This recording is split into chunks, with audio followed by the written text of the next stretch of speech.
Supreme কোর্টের appellate ডিভিশনের পূর্ণাঙ্গ বেঞ্চ বলেছে এই রায় ছিল ন্যায় ভ্রষ্ট রায়, এই রায় ছিল অবৈধ রায়, এই রায়ে দেশীয় আন্তর্জাতিক কোন আইন মানা হয় নাই, কোন আইনের তোয়াক্কা করা হয় নাই। এই আইন অবৈধ বলে তারা, এই বিচারকে অবৈধ বলে তারা ঘোষণা করেছে। এবং আপনারা জানেন এক মামলায় ফাঁসি দেওয়া হয়েছে, এক মহিলা বলছে ওই 6 মাইল দূর থেকে দেখছে, আর 6 মাইল দূর থেকে দেখা যায় আপনাদের ঘরের বাইরে দেখেন, দেখেন কি এই পিছনে কয়েকজন লোক আছে দেখেন 6 মাইল দূর থেকে দেখল। সে মামলায় ফাঁসি দেওয়া হয়েছে। আমাদের এক নেতার এক মামলায় ফাঁসি দেওয়া হয়েছে, এক মহিলা সাক্ষী দিতে, তাকে সমস্ত আজাদ ভাই মামলায় যে আজাদ সাহেব তাকে ধর্ষণ করেছে। মহিলার বয়স জন্ম হয়েছে ৭৫ সালে, ধর্ষণ করছে ৭১ সালে।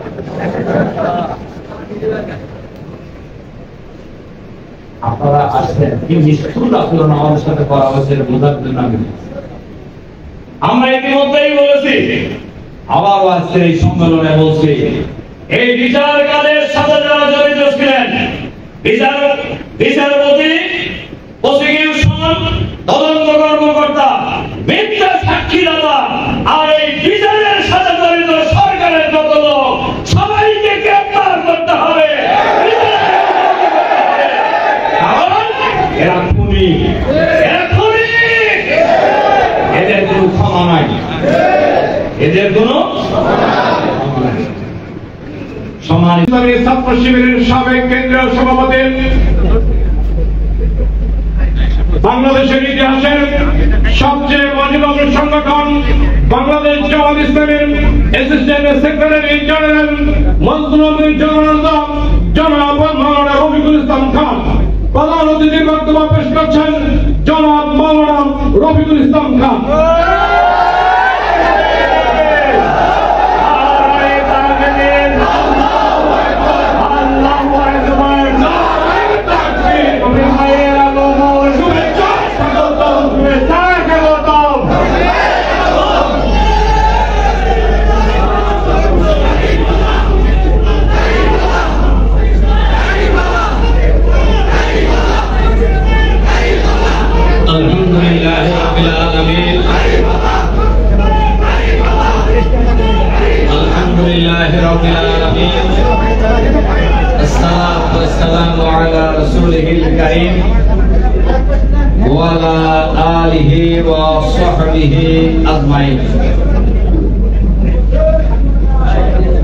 বাংলাদেশ জামাত ইসলামী গাজীপুর জেলা শাখার উদ্যোগে ওয়ার্ড সভাপতি সেক্রেটারি ভাইদের নিয়ে আয়োজিত আজকের এই বিরাট সম্মেলনের জনাব সভাপতি, বাংলাদেশ জামাত ইসলামী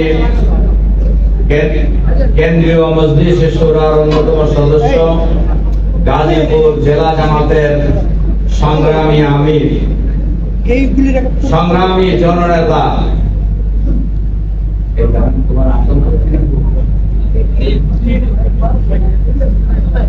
গাজীপুর শ্রীপুর আসনের জামাত মনোনীত সম্মানিত সংগ্রামী প্রার্থী, আমাদের সকলের শ্রদ্ধেয়, সকলের প্রিয় নেতা, গাজীপুরের সকল শ্রেণী পেশার নন্দিত নেতা, আমাদের প্রিয় ভাই জননেতা জনাব ডাক্তার অধ্যাপক জাহাঙ্গীর আলম, আজকের এই সম্মেলনে উপস্থিত সম্মানিত কেন্দ্রীয় জেলা মহানগরী নেতৃবৃন্দ, সাংবাদিক বন্ধুগণ, সম্মানিত সংগ্রামী দায়িত্বশীল ভাই সহ, আসসালামু আলাইকুম ওয়া রাহমাতুল্লাহি ওয়া বারাকাতুহু।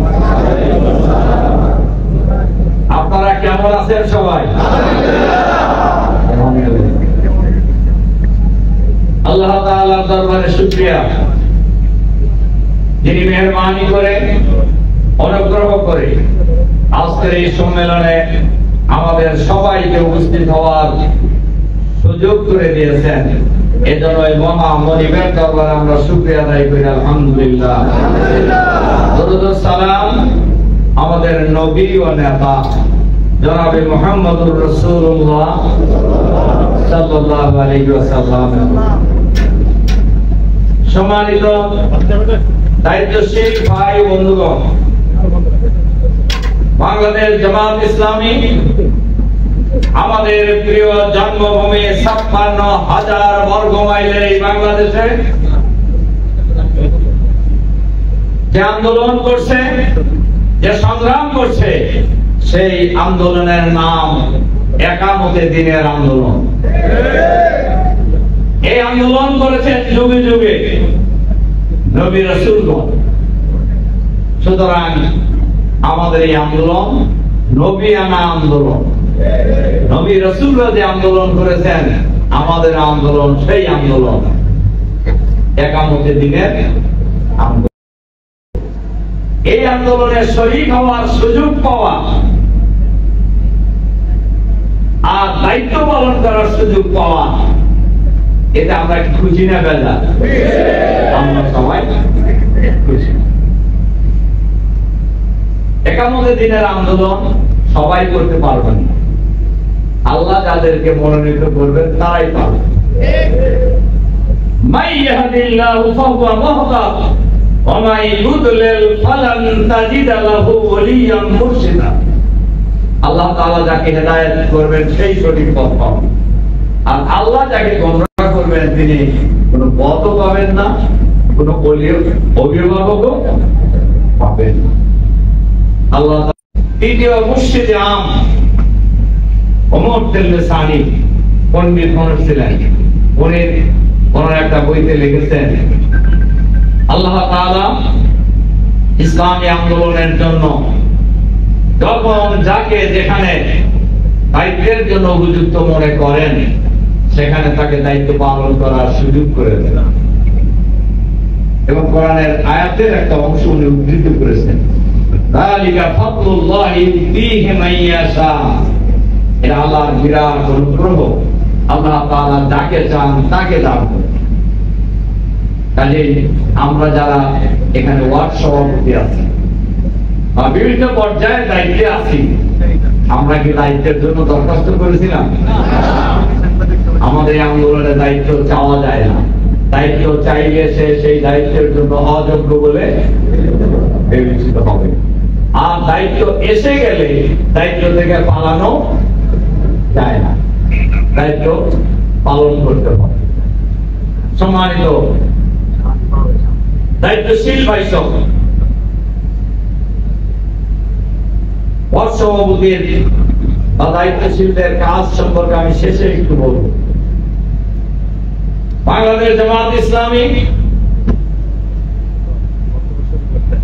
আল্লাহর আইন এবং সত্যকে শাসন কায়েম করার লক্ষ্যে যে মহান আন্দোলন শুরু করেছে, সে আন্দোলনে বাংলাদেশের গ্রামে গঞ্জে শহরে নগরে বন্দরে শাসনস্থল থেকে সচিবালয়ে বাংলাদেশের প্রত্যন্ত প্রান্তরে আজ এক অপ্রতিরোধ্য শক্তির নাম হলো বাংলাদেশ জামাত ইসলামী।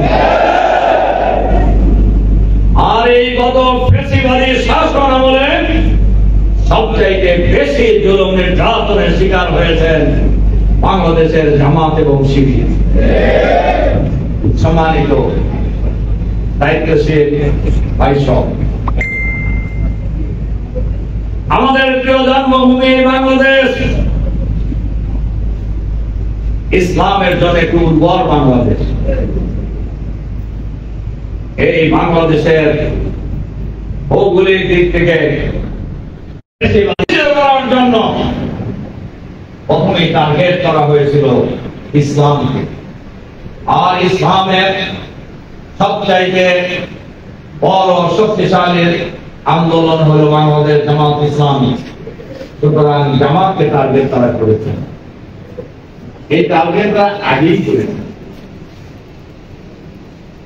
গত 4 দলীয় জোট সরকারে জামাতের 2 জন মন্ত্রী, আমিরে জামাত এবং সেক্রেটারি জেনারেল 3টি মন্ত্রণালয় পরিচালনা করেছিলেন। তারা এই সরকার পরিচালনার অংশে স্ব মন্ত্রণালয়ে অত্যন্ত দক্ষতা যোগ্যতার সাথে যেমন মন্ত্রণালয় পরিচালনা করেছেন এবং এরা দুইজন ছিলেন শতভাগ দুর্নীতিমুক্ত। যার কারণে বাংলাদেশের মঈনুদ্দিন ফখরুদ্দিনের 2 বছর, শেখ হাসিনার প্রায় 16 বছর, এই 18 বছরে মাইক্রোস্কোপ দিয়ে খুঁজে জামাতের মন্ত্রীদের বিরুদ্ধে 1 টাকা দুর্নীতি তারা বের করতে। কাজেই এই লিডারশিপ বাংলাদেশে যদি জামাতের নেতৃত্ব দেয়, তাহলে আগামী দিনে বাংলাদেশের মানুষ জামাতের দিকে ঝুঁকে পড়বে। এই আশঙ্কা থেকে, এই ভয় থেকে জামাতের উপরে তারা একটার পর একটা জুলুম নির্যাতনের স্টেপ রোলার পরিচালনা করেছে। এমনকি বাংলাদেশ শুধু নয়, দুনিয়ার ইতিহাসে সবচেয়ে বড় নিষ্ঠুর ভাবে জামাত ইসলামীর আমির শহীদ মাওলানা মতিউর রহমান নিজামী, শহীদ সেক্রেটারি জেনারেল আলী হাসান মোহাম্মদ মুজাহিদ, সাবেক আমির আশা সৈনিক অধ্যাপক গোলাম আজম থেকে শুরু করে একদম তালিকা ধরে 11 জন নেতাকে তারা নির্বিচারে বিচারের নামে প্রহসন করে হাঙ্গামাতায় হয় ফাঁসিতে ঝুলিয়ে হত্যা করেছে, আর না হয় জেলখানায় তারা নিষ্ঠুর ভাবে তাদের হত্যা করেছে। ইতিমধ্যে আমাদের একজন নেতা জীবন, আল্লাহ তাআলা, একটা কথা আছে গ্রামে গঞ্জে, রাখে আল্লাহ মারে কে। ওনার রায় হয়েছেন এখন থেকে আরো 3 বছর আগে। সব নেতাকে ফাঁসির রায় হয়েছে, একদিন রিভিউ সময় পেয়েছেন, রিভিউ দিনের বেলা শেষ, রিভিউ নাকচ রাতের বেলা, সেই সময় আসা পর্যন্ত অপেক্ষা করেন, আগে ফাঁসি দিয়ে দেওয়া হয়েছে। রাজার বাড়ির ক্ষেত্রে আল্লাহ তাআলা শক্তিমান, এর ব্যতিক্রম হয়েছে। আল্লাহ তাআলা ওনাকে হয়তো এই জাতিকে বোঝানোর জন্য, দেখানোর জন্য জীবিত রেখেছিলেন। আলাদাবার মামলার রিভিউ হয়েছে, সেই রিভিউতে আমাদের নেতা এটিএম আজহারুল ইসলামকে 4টি ফাঁসির মামলা থেকে বেকসুর খালাস দিয়েছেন, আলহামদুলিল্লাহ। এবং এই রায়ে বাংলাদেশের ভাই এবং বন্ধুগণ, এই সরকার, এই ফ্যাসিবাদী সরকারের আমলে আপনারা সবাই জানেন নির্বাচনী ব্যবস্থাকে ধ্বংস করে দেওয়া হয়েছে। আমরা আজকের এই সমাবেশে আমরা আগেও বলেছি, আবারও বলছি, এই 3টি নির্বাচনের সাথে যারা জড়িত ছিলেন, নির্বাচন কমিশনার, প্রধান নির্বাচন কমিশনারদের মধ্যে 3 জনের 2 জন ইতিমধ্যেই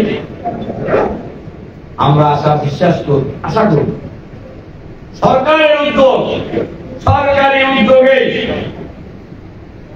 যারাই এই অবৈধ নির্বাচনের সাথে জড়িত ছিল তাদের সবাইকে গ্রেফতার করবে, তাদের সবাইকে বিচারের মুখোমুখি করতে হবে।